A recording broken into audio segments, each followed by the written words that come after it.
안녕하세요. 톡소리 나는 세금 이야기 톡세TV입니다. 구독과 좋아요는 절세의 시작입니다.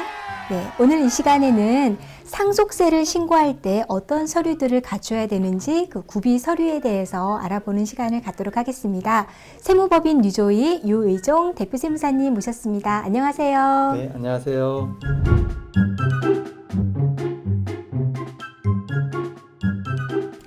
네, 오늘 상속세 쭉 설명드리고 이게 뭘 준비를 해야 상속세 신고를 할 수 있는지를 이제 설명해 드려야 되는데요. 네. 그 서류는 이제 안내가 많이 돼 있는 부분이 있는데 사실 이제 그 상속이 개시되면 사실 뭐 이렇게 막 정신이 없잖아요. 그렇죠. 예, 처음 또 무슨 뭐 매월 연도별로 하는 일도 아니고 평생에 네. 처음 하는 일인데 이걸 월별로 뭘 진행해야 되는지 하나씩 설명을 해드리고 네. 그다음에 이제 뭐 맨 마지막에 이제 신고를 해야 되니까 그때 이제 구비 서류를 또 말씀드리겠습니다. 예. 이제 첫 번째 이제 상속이 바로 개시가 되면요.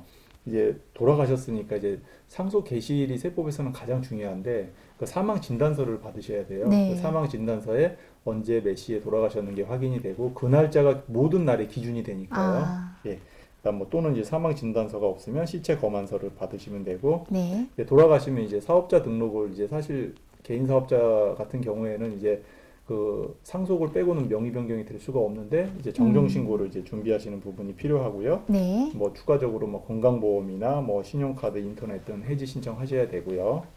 그다음에 이제 상속 돌아가신 날로부터 이제 한 달 이내, 네. 한 달 이내 하실 거는 이제 사망 신고를 이제 각 시 읍면구 주민센터에 가셔서 구청이나 시청 가셔서 사망 신고를 하십사 하고 말씀을 드리고요. 다만 네. 이제 그 읍면 동사무소에 가시면 그 요새는 이제 안심 상속 원스톱 서비스라고 그걸 이제 그쪽 이제 별도 창구에서 이제 그 안내를 해드려요. 네. 상속인에 한해서는. 네네. 그래서 그때 이제 본인이 갖고 있는 재산을 알아야 신고에 반영할 수 있으니까 그걸 이제 저희들이 안내를 받을 수 있게끔 해놨으니까 그 동사무소에서 사망 신고하러 가실 때 네. 같이 해주시면 좋을 것 같고요.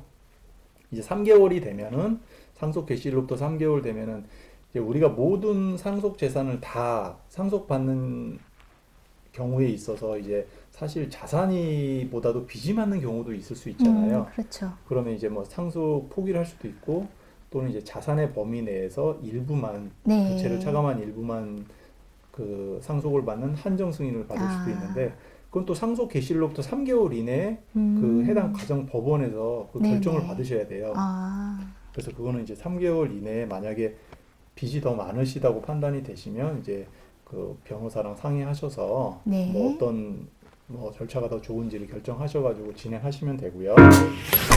떡새 TV 떡소리 나는 세금 이야기. 그 기준 시가대로 뭐 자산을 뭐 부동산 같은 경우에는 그 신고를 하지 않고 이제 나는 감정 평가를 통해 가지고 뭐 신고를 하실 분도 계시니까 네. 그때는 이제 상속 개시 즉 사망하신 날로부터 6개월 그 기간에 평가를 해야만이 그 가치를 인정받아요. 그날이 네네. 하루라도 지나면 네. 그걸 인정받을 수 있는 아. 그 자료로서의 그게 없어요. 효력이 없네요. 따라서 상속 개시일로부터 정확하게 6개월 그 시점에서 평가를 하실 일이 있으시면 평가하셔야 네. 된다. 그래서 제가 상속 개시일이 가장 중요하다고 말씀드려요. 그 네네. 날짜를 기준으로 한 달 뒤에 뭘 네. 해야 될지, 3개월 뒤에 네. 뭘 해야 될지, 6개월 뒤에 뭘 해야 될지 이제 최종적으로는 이제 그 상속 개시일로부터 그 달의 말일로부터 6개월. 네. 그러니까 우리가 만약에 뭐 아주 극단적으로 1월 1일 날 돌아가셨다고 예. 한다 그러면 네. 제가 지금 상속 개시일로부터 6개월은 7월 1일까지를 얘기 드린 거고요. 네.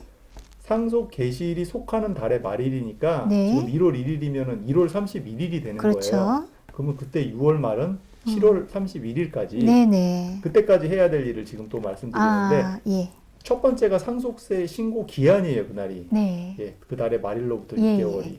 따라서 그 상속세 신고를 하셔야 되는데 뭐 일단은 그 저희들이 협의 분할을 먼저 하시는 경우가 있잖아요. 재산을 뭐 어떻게 나눠주는 게 상속인들끼리 협의가 되시면 협의 분할 계약서를 작성을 하셔야 되고요. 뭐 관련된 이제 부동산에 대한 취등록세를 납부를 하시고 또 등기도 하셔야 되고, 네. 그다음 거기에 따라서 이제 저희 이제 상속세 신고도 하셔야 되고, 네. 그래서 그 달의 말일이 이제 그 저희 상속세 신고 기한이라는 점을 말씀드리고 아, 싶습니다. 그럼 이 기한을 넘기게 되면 어떻게 되나요? 기한을 넘기게 되면은 이제 기본적으로 이제 신고를 안 한 거기 때문에 네. 이제 가산세 부과 대상이 될 수밖에 아. 없죠. 납부세액이 있다 그러면. 네네. 예, 따라서 어찌됐든 돌아가시는 날로부터 그 6개월 그 숫자를 잘 기억하셔서 네. 물론 뭐 전부 다 뭐 아까 얘기 드린 대로 공제가 뭐 10억까지 되다 보니까 그래도 제가 상속세 편에서 말씀드렸듯이 한번 확인을 해야 된다. 뭐가 신고를 과연 안 하는 게 유리한지 네. 또는 하는 게 유리한지를 판단을 네. 하시는데 어쨌든 6개월 이내까지는 신고를 해주십사고 말씀을 드리는 예. 거고요.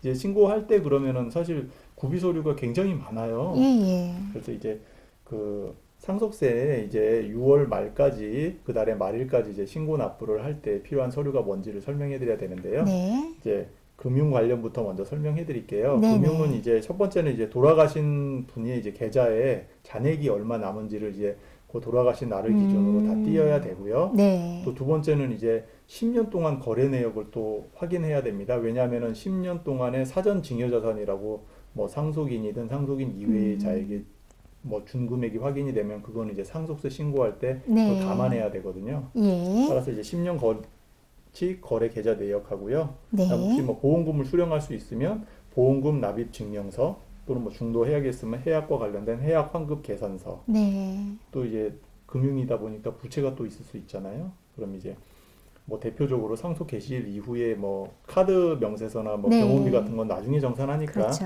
이제 그런 부분이 이제 추가적으로 지불된 금액이 있으면 그 부분만큼 차감해야 되는 것이고요. 네. 또 개인적인 채무가 있을 수 있어요. 예. 그건 이제 뭐 친척일 수도 있고 상대가 뭐 제3자일 수도 있는데 뭐 차용 증서 같은 걸로 이제 확인이 가능한 예. 하면은 그 부분만큼은 이제 나중에 차감을 해줘야 되니까요.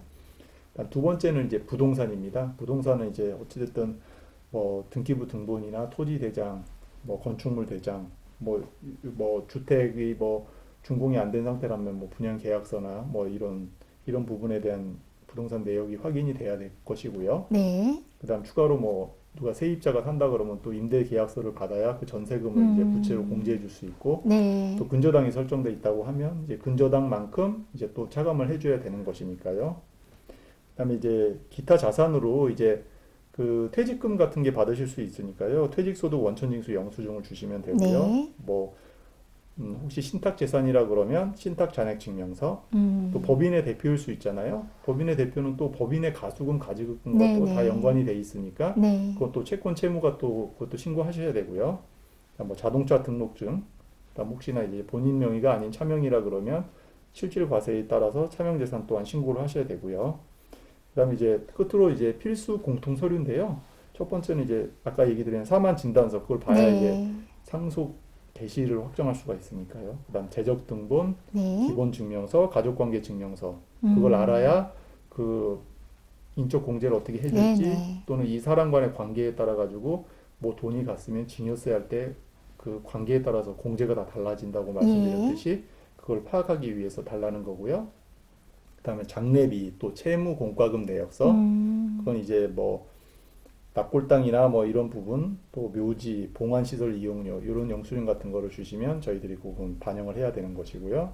사전 증여자산 목록은 10년 동안의 증여자산을 이제 전부 합산해야 되니까 그 기존의 10년 동안에 이제 신고된 부분이 있으면 그 신고서를 같이 주셔야지 네. 상속세 할 때 다 반영을 해야 네, 되니까요.